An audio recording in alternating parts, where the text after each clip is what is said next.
की पहली रात में मुर्दे के साथ क्या होता है, आइए इसके बारे में बढ़ते हैं कि रसूल अल्लाह सल्लल्लाहु अलैहि वसल्लम का क्या इरशाद है। एक रिवायत है जिसका खुलासा यह है कि रसूल अल्लाह सल्लल्लाहु अलैहि वसल्लम ने फरमाया कि बेशक जब तक बंदा मोमिन दुनिया से इंतकाल और आखिरत का सफ़र करने को होता है तो उसके पास फरिश्ते नुजुल फरमाते हैं जिनके चेहरे हसीनो जमील और सूरज की तरह चमकते हुए होते हैं। उनके पास जन्नती कफन और जन्नत की खुशबू होती है।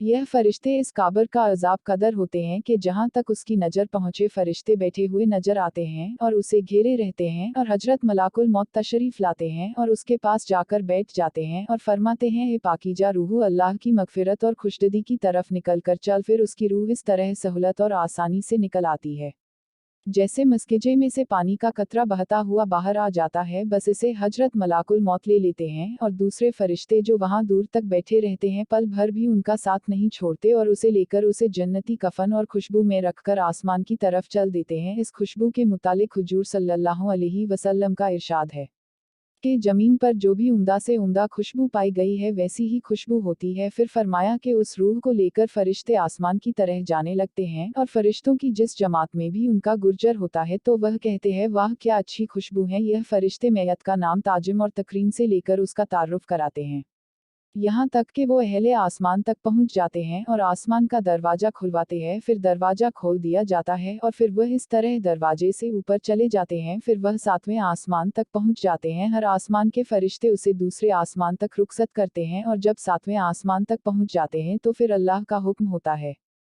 कि मेरे बंदे का काबर की पहली रात नाम इल्लीन में लिख दो, और अब जमीन पर ही उसे लौटा रहा हूँ और जमीन ही से कयामत के दिन उसे दोबारा जिंदा करूंगा। इसके बाद यह रूह जमीन पर वापस आ जाती है और फिर मैयत के जिस्म में दाखिल कर दी जाती है। इसके बाद 2 फरिश्ते कब्र में उसे बिठाकर उससे सवाल करते हैं कि तेरा रब कौन है, तेरा दिन क्या है, मोहम्मद मुस्तफ़ा सल्लल्लाहु अलैहि वसल्लम कौन थे। फिर वह उनके सही सही जवाब देता है तो फिर फरिश्ते कहते हैं, बेशक तू सही कहता है। इसके बाद अल्लाह की तरफ से निजा आती है कि मेरे बंदे के लिए जन्नत का फज बिछा दो, उसको जन्नत का लिबास पहना दो और उसके लिए जन्नत का दरवाज़ा खोल दो। जन्नत का दरवाज़ा खुलते ही रूह परवर हवा और खुशबू आने लगती है और कब्र काबर की पहली रात हदीस को बहुत कुसादा कर दिया जाता है और उसके बाद मैयत के नेक आमाल हसीन और खूबसूरत लोगों की शक्ल में आते हैं और मैयत को रफाकत का वादा करते हैं और खुशी की बिशारत देते हैं।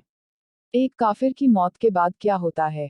मेरे दोस्तों, इसी रिवायत में यह भी है कि काफिर की मौत के बाद सियाह चेहरों वाले फरिश्ते आसमान से आकर उसके आसपास बैठ जाते हैं और उसको ताहद्दे नजर दिखाई देते हैं। इसके बाद मलाकुल मौत मैयत के पास में बैठकर कहते हैं कि एक खबीस रूह अल्लाह ताला की नाराजगी और गजब की तरफ निकलकर चल। यह सुनते ही रूह खौफो हिरास से सारे बदन में दौड़ने लगती है। फिर तरह तरह की सख्ती से उसकी रूह जबरदस्ती उसके जिस्म से निकाल ली जाती है और वह फरिश्ते उसकी रूह को टाट में लपेट लेती है। उस वक्त इस रूह में मुर्दे की सड़ी हुई बदबू आने लगती है। फरिश्ते उसको लेकर आसमान की तरफ परवास करते हैं और वह आसमान का दरवाज़ा खुलवाना चाहते हैं मगर आसमान का दरवाज़ा नहीं खुलता। हुक्म होता है कि इसका नाम काफिरों में लिख दो। इसके बाद यह रूह जमीन पर फेंक दी जाती है और जिस्म में दाखिल करके फरिश्ते सवाल करते हैं कि तेरा रब कौन है। वह जवाब देता है कि मुझे मालूम नहीं। फिर फरिश्ते पूछते हैं, तेरा दिन क्या है। वह लाइल्मी जाहिर करता है। फिर हुजूर सल्लल्लाहु अलैहि वसल्लम के मुतालिक सवाल किया जाता है तो फिर वह यही जवाब देता है कि मुझे मालूम नहीं। उस वक्त खुदा की तरफ से निदा आती है कि मेरे बंदे ने जो कुछ कहा बिल्कुल झूठ कहा। इसके नीचे आग का बिस्तर बिछा दो और दोजख का एक दरवाज़ा खोल दो। दरवाज़ा खुलते ही दोजख की गर्मी और आग के शोले लपकने शुरू हो जाते हैं। फिर उसको कब्र इतनी जोर से दबोचती है कि इधर की पसलियाँ उधर और उधर की पसलियाँ इधर हो जाती है। फिर उसकी बदअमाली ऐसी सूरत में आती है कि उसके जिस्म से बदबू आती है और उसको आजाब और मुसीबत की खबर सुनाते हैं। हुजूर पुरनूर रहमतुल्लिल आलमीन सल्लल्लाहु अलैहि वसल्लम का इरशाद है कि जब मैयत को कब्र में रख दिया जाता है तो कब्र उसे कहती है कि ये बदबख्त खराब हाल इंसान, तू मुगालते और धोखे में रहा, मुझ पर शान से अकड़कर और तनकर चलता था।